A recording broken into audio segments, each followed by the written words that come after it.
এই আবহাওয়ায় আমরা এখন আমি কাটবো। আজকে আমরা শিখাবো কিভাবে সঠিক পদ্ধতিতে আম কাটতে হয়। যেমন আমি আমটা কেটে দেখাই আমি সুন্দরভাবে। প্রথমে এটা আমি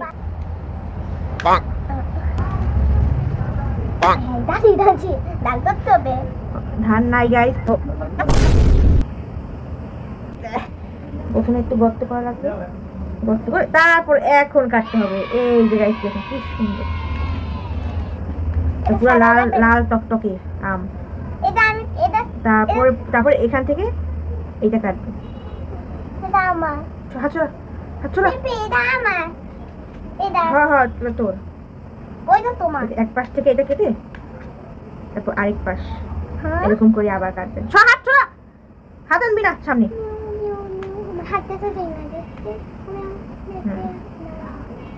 তারপর এটা ডিজাইন করবেন, যেমন অ্যাড আছে না, অ্যাডে যেরকম ডিজাইন করে এইভাবে কাটে কেটে ডিজাইন করবেন।